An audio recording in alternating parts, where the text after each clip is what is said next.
Hello folks, it's 7:30 in the evening. It's the 22nd of June 2013.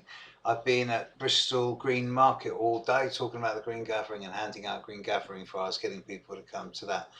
And yeah, I've come back and I've just finished off writing the sun sign forecasts for July of this year. And the last one I did was the global forecast, and it's actually quite a profound one. And I couldn't really think of what to do a video on, so I thought I'm going to read you out what I wrote. This is only written about 10 minutes ago. This is the global forecast for my sun sign column for July 2013.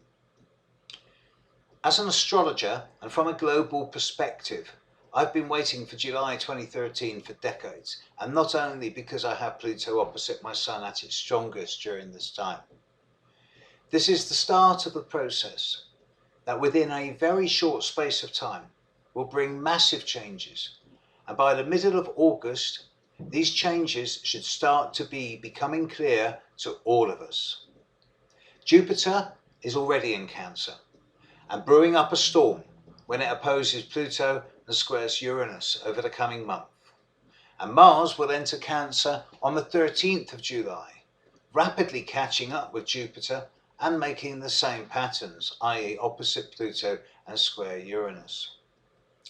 All of this happens under the aegis of Mercury retrograde, again in Cancer, lasting until the 20th and potentially obscuring and confusing a great deal of issues in the first 3 weeks of the month.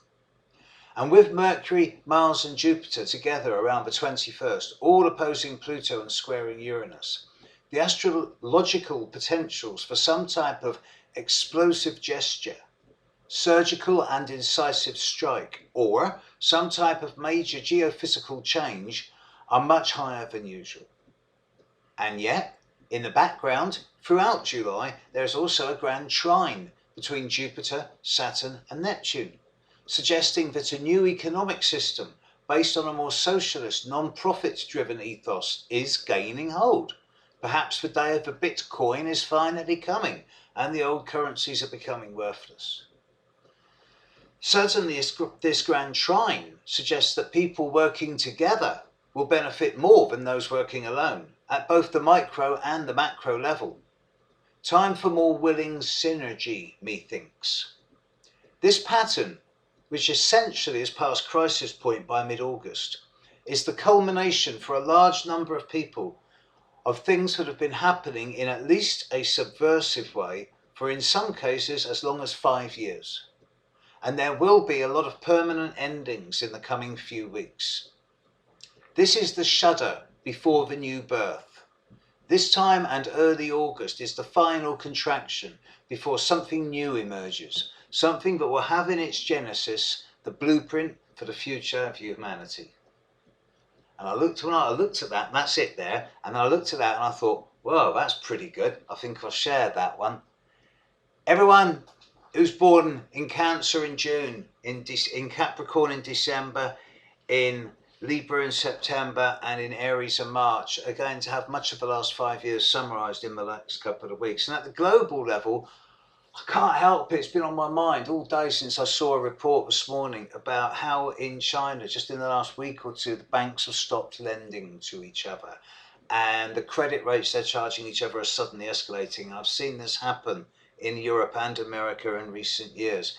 And I'm thinking, blimey, if China goes through what Europe and America's been through, then, whoa, a lot of Chinese youth there. Scary. Interesting times.